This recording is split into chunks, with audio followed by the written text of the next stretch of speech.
by a screen. It's talking about a type of autonomous military robot, and autonomous means that no person is actually using it. It's operating entirely by itself. So it's like an AI piloting it, essentially. And we've talked about AI before, but it's like a robot that's doing the killing or the military actions without a person. So that's the idea. And the motion is this House opposes the development. So let's go into firstly government burden. So who wants to tell me what we think the burden is for government to defend in this motion? What does government have to prove? Yeah, Eric, I saw your hand up. What does government have to prove if they want to win? Lethal autonomous weapons do more harm than good. Sure. And I think we would add like a little bit because the motion says the development. I would say the development of lethal autonomous, because it's not necessarily because it's whether or not we should be making them. I think is also part of the question. But the development of lethal autonomous weapons does more harm than good.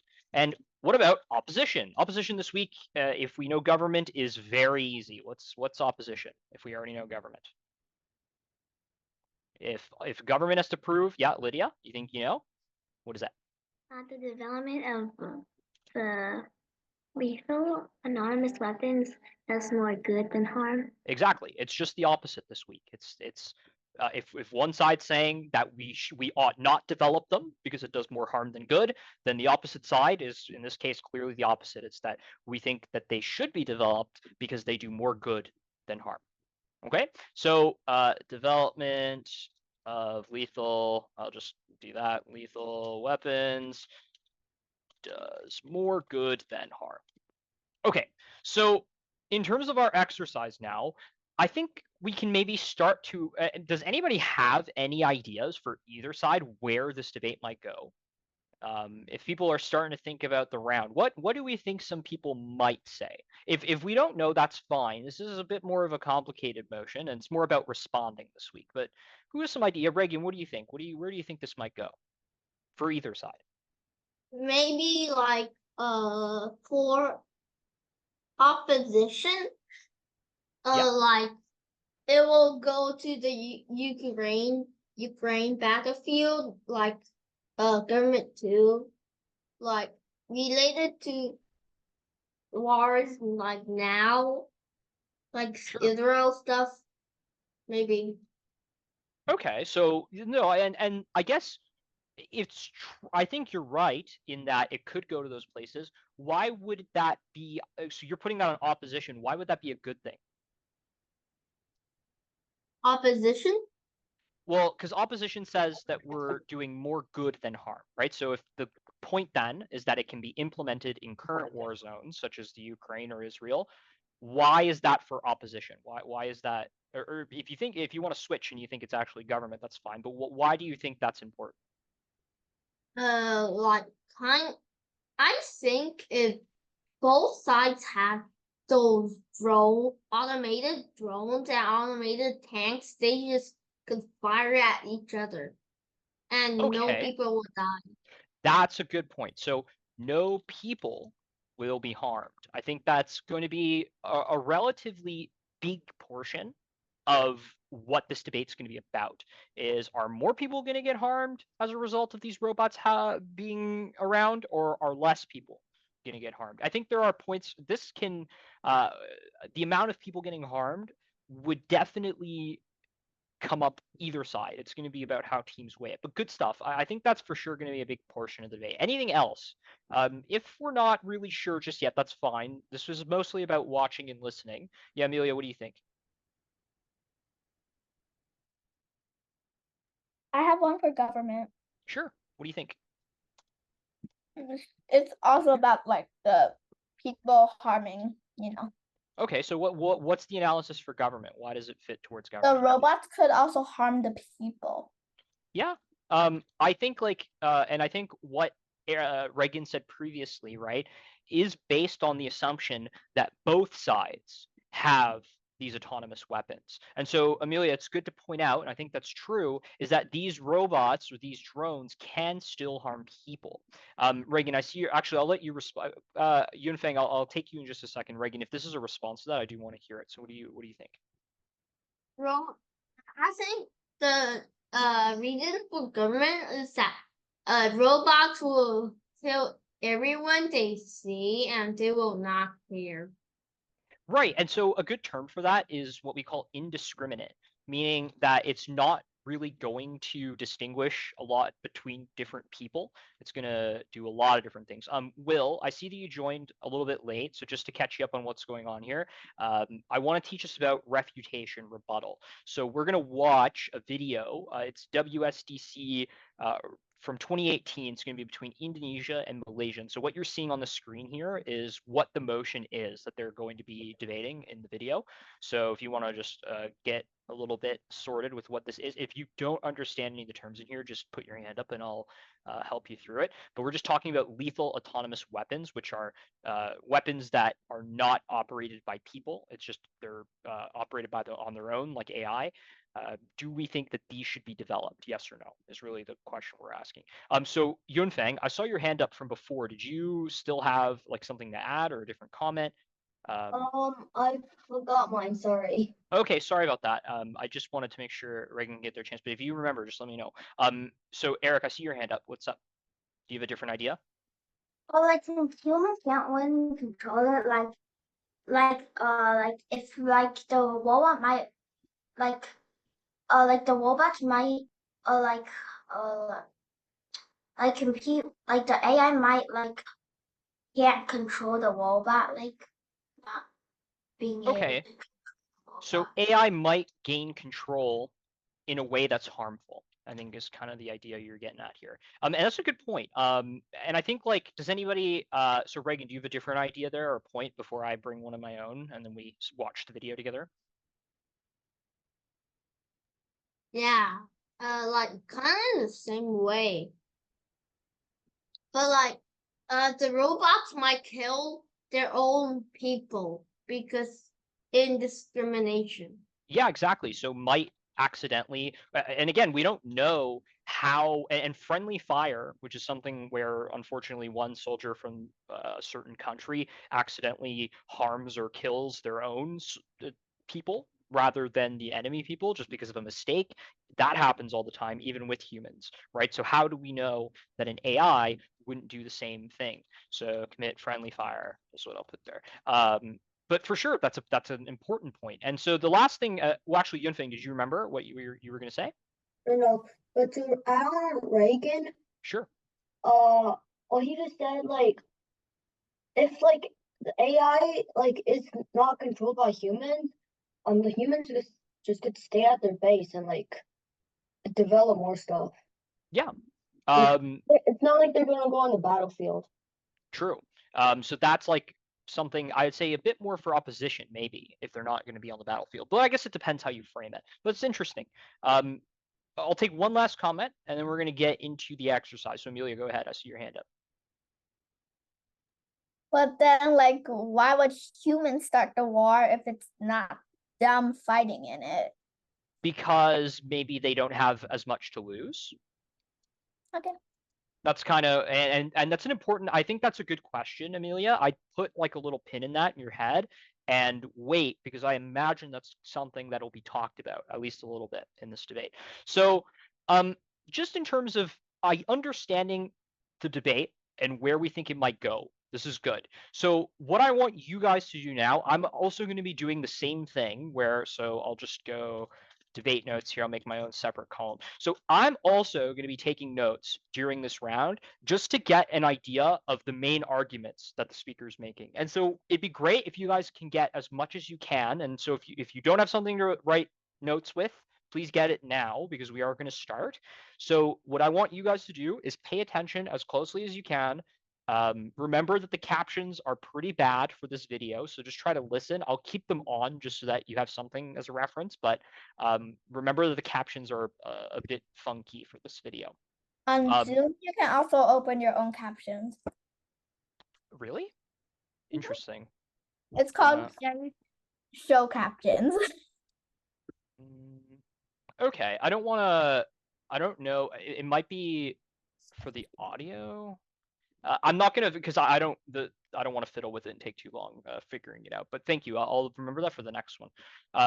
But I'm gonna take my own notes and we're gonna compare at the end. So at the end of this first speech, I'm gonna ask you guys what were the main arguments that this speaker made, and try to get each of them. And then what we're gonna do as a group is come up with refutations to those arguments, and then we're gonna try to see how close we got to the actual refutations that the next speaker brings. Okay, that's gonna be mainly the exercise. So. Any questions before we get started? I'm going to switch my screen here so that I show you all the video, and then we will begin. So share and share with sound, and there we go. Okay, so can everybody see the screen and what's about to come up? I'm going to full screen it here so we all can take a look. Okay, great. So we're gonna get started. If there are things said that are too fast, if somebody needs me to pause it or slow down, just put your hand up and I can clarify things if we miss stuff, okay? So let's make sure the volume's all nice and good and let's see how this goes. But before that, Okay, so where's the first speaker? There we go. is hell. The fact that war is hell does not give us the right to make it more hellish. The burden that such proposition seeks to prove in today's debate is simple. It's that lethal autonomous weapon systems make war worse. I'm going to do this through 2 points of substantive in my speech. Number one, on how lethal autonomous weapons reduce the accountability of warfare. And secondly, I'm going to explain how this creates an evolution in warfare that leads to a loss of control. But before that, what do these lethal autonomous weapons look like? We think that by virtue of them being autonomous, it means... Sorry, I forgot to put the captions on. But again, auto-generated, so make sure that you still pay attention. That after programming look like. We think that by virtue of them being autonomous, it means that after programming these machines, they then act in the war zone without human control. That is to say, decisions on how to shoot and how to attack will be made by the technology.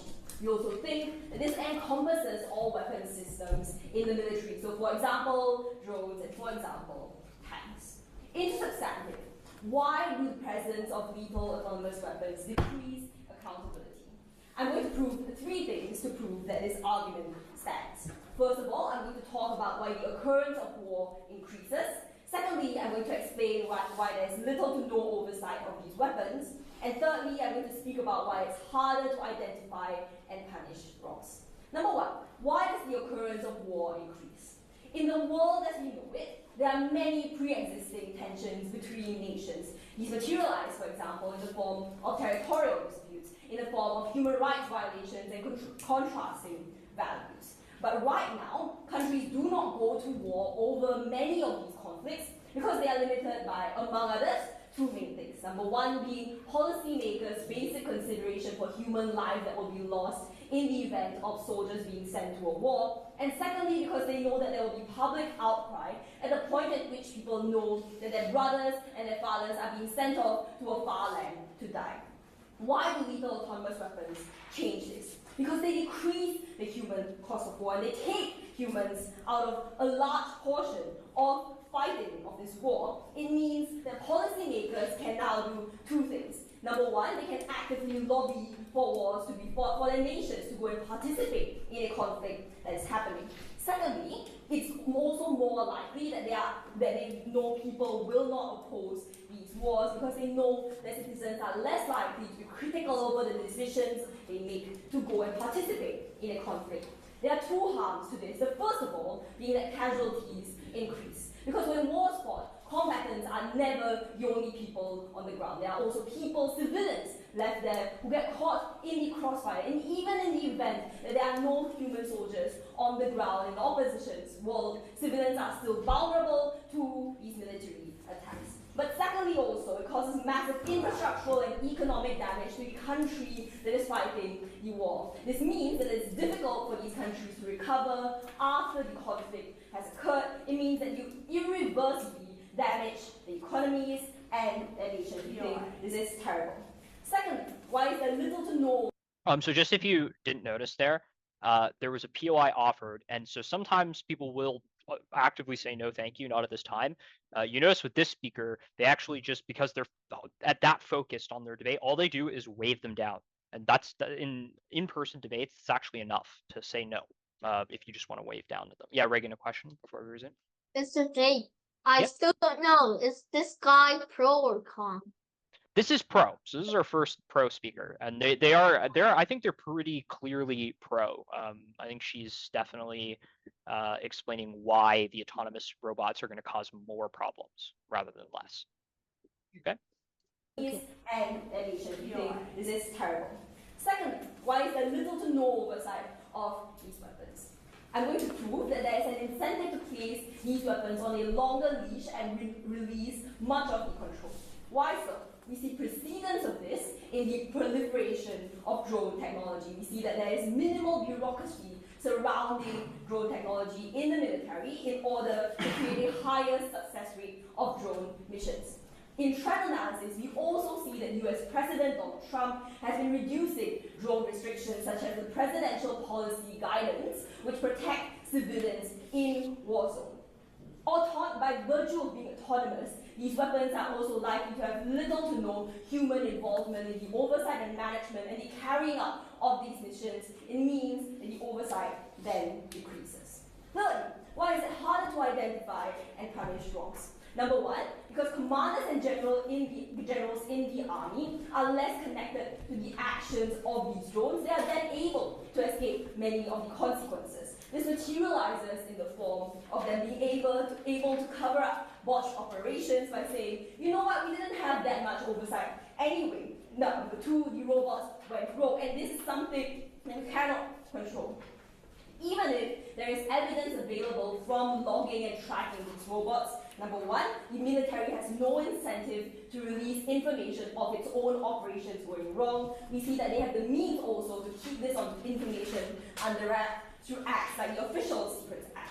But number two, it's also highly possible that commanders and generals are able to access this information before anyone else does and read it. What is the conclusion then to this argument? It means that when you have lethal autonomous weapons present in the war zone, war is not only more likely, it is also more damaging to civilians and nations, and you reduce the accountability of the people who started this war. Before I move on, yes. Precisely because lethal autonomous weapons are made to be accurate. That would mean mass destruction wouldn't happen compared to when human soldiers are just doing a shooting spree without any precise target. How do you respond? Right. I think it's very unfair for them to push the premise on us that these weapon systems are by virtue of themselves perfect and therefore will not cause any damage to a civilians and just be infrastructure on the ground. When you drop a bomb on a city, it's not the yeah, I see your hand up, and I was going to pause at this point anyway for the POI. Do you have a question, Lydia, or a thought on that? Go ahead.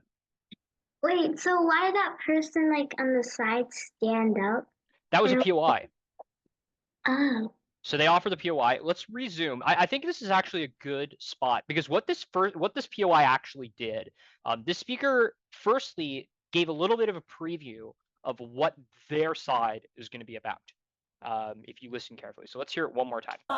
This war. Before I move on, yes. Precisely because lethal autonomous weapons are made to be accurate. That would mean mass destruction wouldn't happen compared to when human soldiers are just doing a shooting spree without any precise target.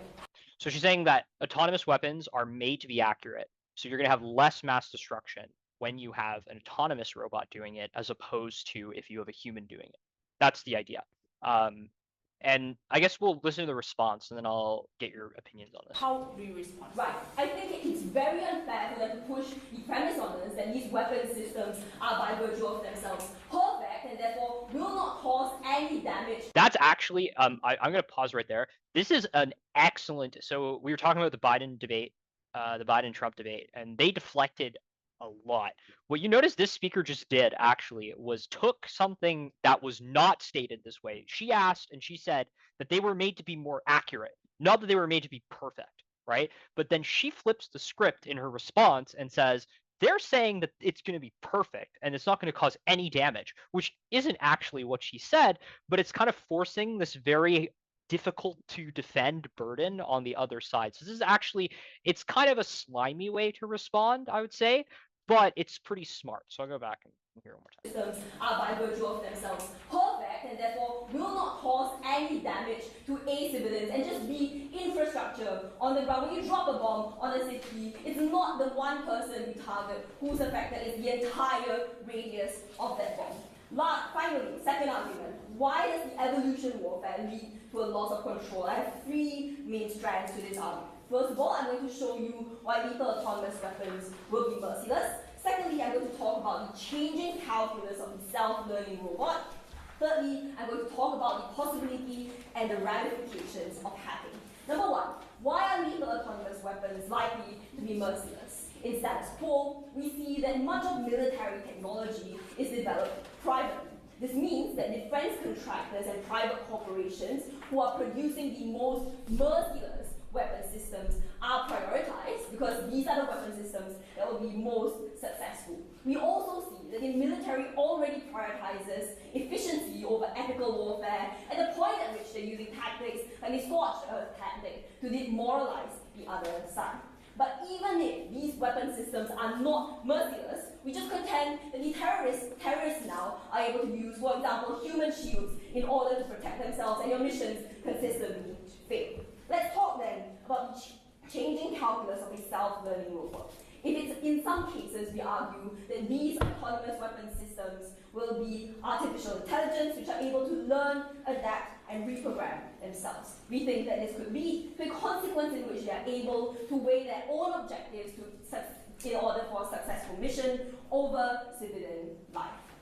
Finally, let's talk about hacking and why the ease of hacking increases. Traditional weapons have always been offline and by virtue of that, harder to hack.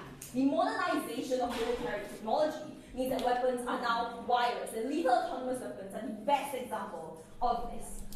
Besides that, because these weapons are not human operated and there is a degree of separation between the human and the machine, it means that any hacking will be A, harder to detect, secondly, harder to counter. We saw precedents of this hacking happening in December 2011 when Iran hacked the US RQ-170 drone. Why is this hacking so pernicious? Because the military operates on centralized systems, the point at which a hacker gains access to one drone, it can gain access to all of the other weapons that operate on that system.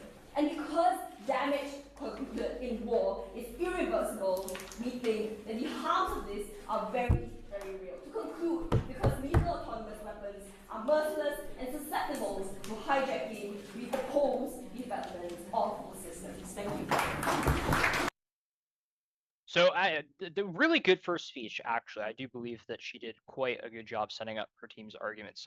If you missed at the end, because I believe the captions kind of stopped working at the end, she's talking about hacking at the end and how they could pretend. And that was what I was going to bring. I said I was going to put a point, and then I decided not to. But that was what I was going to put in terms of vulnerabilities. Hacking is probably something that would be a big issue. So I guess firstly, any thoughts about that speech in particular? Any pressing things people had on their minds when they heard it? Yeah, Amelia, what do you think? Why was it so long? Well, because this was, and if you were wondering, right at the end when you heard like the banging on the table, that's their signal that they have like, so they get like 2 bangs when there's 30 seconds left, and they get another double tap when you have to wrap everything up. So that's what the banging was. WSDC speeches are 8 minutes. That's the time frame that they have. And they, just for your understanding, they have the same impromptu rules that you guys usually do. I think they get 45 minutes. 45 minutes to an hour to prepare in advance, but that's all they had. They had the motion told to them an hour before, and then they had that much time to come up with what they needed. So pretty impressive that she managed to do that. Who wants to try to tell me what the main arguments were for this speech? Any ideas? Yeah, Eric, what did you think the main arguments were?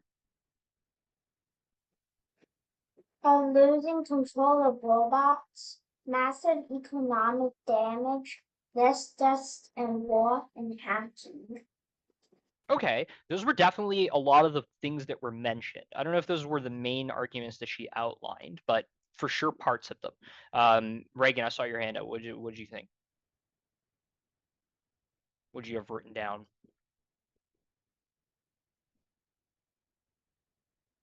You're muted, by the way, if you didn't know.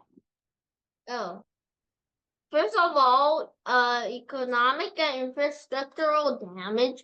Second of all, people that people that have war crimes, the robots that have war crimes cannot be like put to trail or something. They're Yep. just and nobody will be put to trail for those war crimes that the robots did. And then like people are escaping consequences here and there. Yeah. That's Also- not. Oh yeah. Go ahead. And also, the robots could go out of control because they can help like renew themselves, and maybe they'll make a robot army. Maybe they'll make their make a laser gun. That they can work on themselves. That was so same kind of feedback as Eric in that you got a lot of the ideas that were stated, but right at the beginning of the speech, she outlined two arguments that she was going to say. Maybe I'll go right back to the beginning. We can hear it one more time, unless somebody wants to take another guess. Okay, so let's hear. In the world that's been I'm going to means they then act in the war zone without human control. That is to say, where is she saying? Was the it? fact that the burden that such propositions So that's their burden. Debate is simple. It's that lethal Firstly, autonomous weapon systems make war worse. Do we think that this burden that she states is correct? I know that it's not exactly what we said, but do we think this is fair? That lethal autonomous weapons make war worse? That's her idea. I'd say if there's no overwhelming opinions on this, my answer is yes. So like this is fair burden. It's basically what we said in that the burden that we said was that the development of the weapons is going to do more harm than good. We just didn't say like to where. We kind of kept it general. What she's saying is that it's going to make war worse. That's their burden to prove, which I think is fair. I don't think that's really out of the scope of the debate or anything like that. But where does she? I'm going to do this through 2 points. So here's her. Here's her 2 points of substantive. It's not Santa. She said substantive. Just substantive arguments is what we would call like an argument that's fully explained. So she's got 2. Let's listen to what they are. In my speech, number 1 on how lethal autonomous weapons reduce the accountability of warfare. So the first one is that lethal autonomous weapons reduce accountability in war or warfare. That's her first point.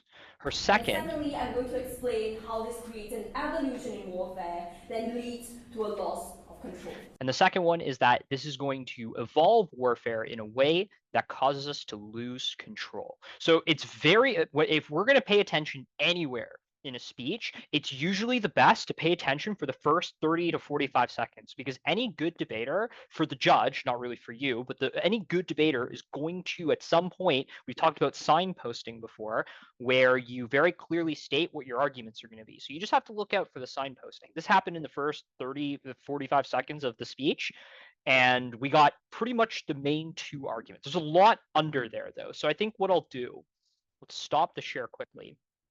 And I'm going to put my notes up on the screen because I have quite a bit of notes here. Maybe you can do a little comparison to what mine look like versus what yours look like. So these are the notes that I made just now during the round. So starting with their burden, and I guess like I put these 2 together, but couple things. So and what you notice, a lot of speakers like to do this in debates where they'll take one argument and they'll explain it in a couple of different parts to get their message across. It's kind of different than how you would do Pale, because it's like a couple of mini different versions of Pale rather than one cohesive. But sometimes splitting them up into different ideas is good for making it seem like it's a very robust argument. So she splits this argument into 3 different parts. She says, we're going to reduce the accountability in warfare.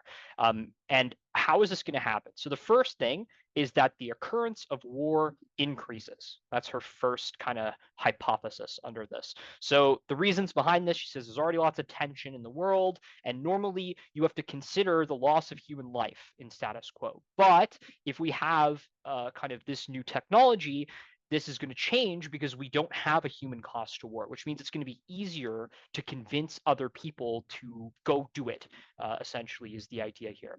And then she goes into her harms or impacts. She says that casualties are going to increase, where civilians caught in the crossfire, even if there's no human soldiers. Where I wrote down here, I just made a little note that there was some tension in this argument. Does anybody know why I might have said that? Like why this doesn't really make sense if you think about it? So if we don't, that's fine, because it was a little bit dodgy for me to figure out even at the beginning. But Reagan, why do you think that might be something that doesn't make sense? Because maybe they could evacuate everyone. Sure, I think that's one part for sure. Eric, what did you think? I saw your hand up there. Like if they fight in war I don't think they'll even fight in a civilians infested area, and then the civilians will also not be there most likely. They'll already have evacuated or fled. Right, and I think like if you just look at the logic, so sometimes what I like to do when I'm refuting an argument, and so firstly, step one that I want to make sure that we all understand is if you want to refute any idea, you have to take good notes first. So the first, like even if my notes here aren't perfect, I'm sure I missed things, but the idea is that I can look at any one of these lines and try to find something wrong with any of them to pick the argument apart. Sometimes it's good to start right at the beginning so you have a way to topple the rest of the foundation after. So like even if I want to look at this one part here, already lots of tension in the world, and normally you have to consider loss of human life and status quo. If it's the case that what she's saying, civilians are going to be caught in the crossfire, then doesn't that mean that what she was saying before is the human cost of war isn't really that impactful if you still have to consider that people are going to die, right? So that's one portion of that argument that doesn't really make sense. The other part of it is if she's explaining that there's a decreased human costs of war, then this directly contradicts the fact that there's going to be an increase in casualties, which is what she's saying. If it's going to increase, that means that there's more. But if by her own analysis, less people are dying in these wars, then that's not an increase, that's a decrease. So that's another problem with that. And that's just like very quickly looking at this idea. And that's just why I wrote that here, because I wanted to make sure I paid attention to it when we got to it. So the other thing she's saying, difficult to recover after these conflicts. What I would say, and here actually what I'm going to do really quickly is bring us back to the lesson that I gave you guys on refutation some time ago, just so that we can remember what some of the different ways to refute things are. So first thing we have to ask, is it true or not? Sometimes it is true, and then we move on. Sometimes it's not true, and we have to find out or figure out why it's not true. Sometimes they've just stated something that's incorrect. Sometimes they're misunderstanding things, right? Maybe they're not understanding the motion right, or they're misrepresenting what it's supposed to be. I don't think that's a problem in this debate. I do think they understood the motion. But if it's not either of those things, we can keep going, right? Maybe there's a different way to interpret what they're saying. Maybe it's not actually the impact they're saying, but it could be something else. That's where we're talking about. So who remembers, what did the other team say as a POI? What did they think? The other team had one POI that they managed to say. Who remembers what it was? I didn't write it down, so you'd have to remember that yourself. But what she said, that the other speaker, was that because autonomous robots are robots, they are made to be precise, which means that you're not going to get as much things like civilian casualties or mass destruction because of the fact that they're going to be accurate. That was one of the things that was mentioned earlier. So that's part of where we get a little bit of a glimpse of how that refutation is going to come up. They're going to explain how it's actually the case that you're going to have a decrease in casualties with this new technology rather than an increase, is the idea. The other things you can say is, and so this is where we get to the last portion here, and I'll go back to where it was on the argument, that it's mitigatory, or that it doesn't really change anything. And so where we have to do that on where I put it in my notes here is sometimes here, right? The fact that it's difficult to recover from war, I can't really argue with that. That's true, right? That's just a true statement. But the fact is that it's not unique, right? In that it's difficult to recover from any war, whether it's one that's done by a robot or one that's done by a human, right? So the speaker hasn't really indicated what level of difference there is. And that's something I can attack as well on refutation. If I were to respond to that, I could say something along the lines of what I just said, but that recovery after conflict is difficult already. But one thing that's impossible to recover is lost human life, being the soldiers that you threw out, right? So that's something as well that might be, it's easier to recover on the other side because of the fact that we're only using the robot soldiers. So that's just another way where if you can't contest it because you know it's true, you have to find another way around. That's really the point.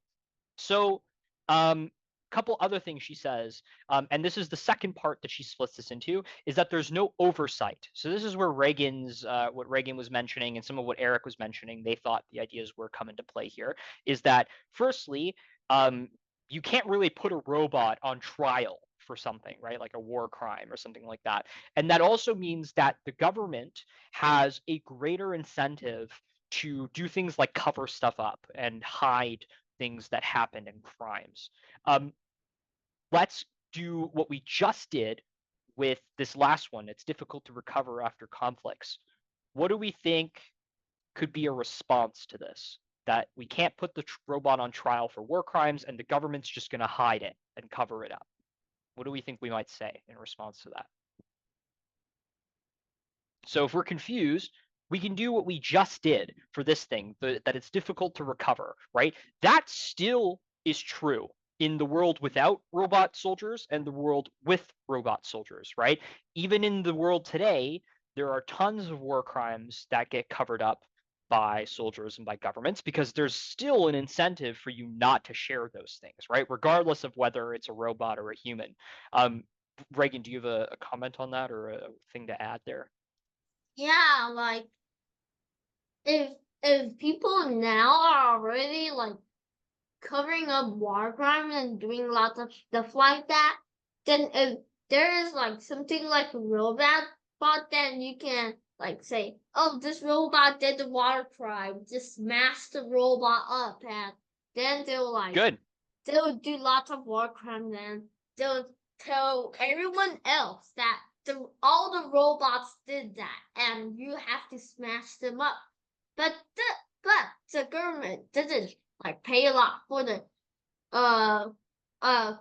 robots compared to war crimes. Really good. I'm gonna come back to that because that's excellent. And that's where I was going as well. Will, I see your hand up. Do you have something to add or comment For there? the other side, maybe they could say, like, nowadays, if the robot did a war crime, then it probably the person who created the code for the robot or something would get punished because they didn't make the robot correctly and it did war crimes, so they would get punished. So there would be an incentive not to do war crimes. I think that's actually a good idea. That's something that it would be tough to model that in to the debate, but I for sure can agree with the fact that that makes sense, right? Like if you were to put in some kind of law saying any sort of damages or mistargeting that the robot does, I can punish the creator for, then maybe that means that the creator is going to make sure that that robot performs as good as possible. I think that's an interesting incentive structure to try to model it. Reagan, do you have is that a response to that or a comment?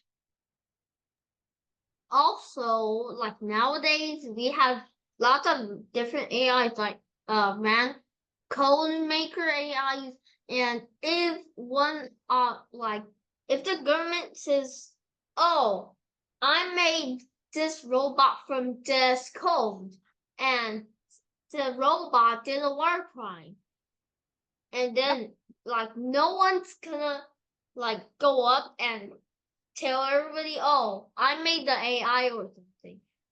I made a robot because the robot's code was made by the AI, and the war crime is just disappeared out of thin air. Yeah, and so then the person who created the robot that created the other robot. Sure. But if you want to doesn't make sense. that's going to be tough in terms of like establishing blame. Like even in the real world that we have today, companies that, for example, like let's say I make a car, right? I'm Tesla. I'm Elon Musk, and I make Teslas, right? Our That's actually fashion. that's actually a great example now that I think about it, because like Tesla has their auto driving cars, right? And those Lamb. still, in some cases, cause accidents because the technology isn't perfect. So there's already been a few instances where people have tried to sue Tesla for the autopilot function not working correctly and were unsuccessful because of the fact that you're able to kind of push the blame aside sometimes, especially as a company or a corporation, and say, hey, that's not my fault. You know, like I gave them instructions, they were supposed to have both hands on the wheel, but they weren't, and then they caused the accident, right? There's a lot of ways that companies can try to shift the blame. And to bring it back to what Reagan was saying earlier about accountability, right? You're right that we can't hold a robot. We can't hold a war crime trial for a robot, and that means that accountability might actually get worse in these instances because they can just say, "Hey, that robot did it. I didn't do it." Right? That's a good point for government. They didn't, and that's essentially what they were saying. But the idea is that they're going to escape consequences, right? And this is a tough argument to oppose because it is, I would say, like the logic of it is fundamentally true. But what you can do still in a case like this, because you have to say something in response to this as a good opposition team. You can't just leave this unstated. So something that you could say to that effect is, again, what we were saying earlier, it's that it's mitigatory, meaning that it still exists on both sides, right? So saying that people are going to escape consequences one way is still the case whether there's a robot doing the action or a human doing the action. If anything, people want to hold humans accountable more because they are people, meaning maybe that we want to do certain things, or maybe that we trust the AI more, so we're less likely to have to hold them accountable because they're probably not going to commit as many war crimes as a human might. Because things like war crimes, you know, I can make the argument that you do it because of intense emotion, right? You do it because of things like hatred and wanting revenge, whereas a robot doesn't really care about any of those things, right? It just does its job. So it's less likely to do things that are just absolute atrocities. I think like even those types of arguments, even the difficult ones, are ones that you can respond to. Just to keep it going here. So with the last little bit of time, what we're gonna do is we're gonna try to come up with responses to this argument. What we're going to do with the last little bit, I will show you the last speech. Those of you that need to go, you are able to leave early if you'd like, because we are coming up on the end of class time. But just with like the last bit of time that we have, I'm going to go over this last argument, show you the next speech, just so you can see what the response was and compare. But if you need to go before that, you can go. But let's talk briefly about argument 2. So the second point that she makes is that evolution in warfare leads to a lack of control. So a few things that she says behind this. So the first thing is that these weapons will be merciless. So she says because private companies own this, there's going to be an incentive for them to cause the most damage because the robots that can do the best are going to be bought easier. Do we have any idea how we might respond? You're saying if you have to go, no worries. Take care. I hope that you have a good weekend. So if this is the argument we have to respond to, right? It's that, so the idea was that companies are going to have the incentive to make the robot do as much damage and hurt as much people as possible because that's the one that the government's going to want to buy. Do we think this is true, first of all? Do we think this is true? Yeah. Why? Why do you think it's true, Reagan? The government wants to kill people. Does The the war. government want to kill people, or does the government want to win the war? Yeah, win the war and kill people, because if the opponents have less people, less robots, less like guns, they will lose the war easily, because the government that has the robots can have a massive advantage over the other government by having armor, having robots to fight for them and not lose any people. And I would- all the yeah. people will go back to the production of the robots, and like more and more robots will be produced. And Sure. the advantage will be more. I'd say that's probably true, but that's not really the point that the speaker was making, right? She was saying that the robots are going to be merciless, meaning they're going to just kill everything, do as much damage as possible, because that's what you want in the robot. If I was the government, right, and I'm going to the autonomous weapons store to buy my weapon, because of the things we said earlier, right, about accountability, right? The fact that you're going to have to answer for the things that happen as a politician. Am I going to be likely to buy the robot that kills what it's supposed to and that's it?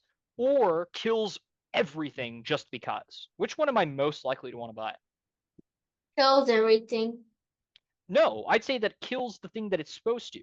If my robot that I purchase is doing things beyond what I'm asking it to do, then it's not doing its job correctly, right? It's doing more, but maybe that more isn't really good. If I had a refrigerator, if I buy a smart refrigerator that all of a sudden starts messing with all the power in my house on top of doing its refrigeration jobs, I wouldn't like that fridge very much because that's not what I bought it for. I bought it to keep my stuff cool, right? And this isn't necessarily a foolproof argument, but I think this is a good response to something like this, where if we're talking about incentives, right, they're talking about the fact that the government's just going to want the thing that does the most damage. I'd say that instead, and this is where if one team likes to assert an incentive, on the opposite side, it's a good idea to try to assert your own incentive and say, this is what I actually think the government's going to want, right? And in this case, I think the government's just going to want the drone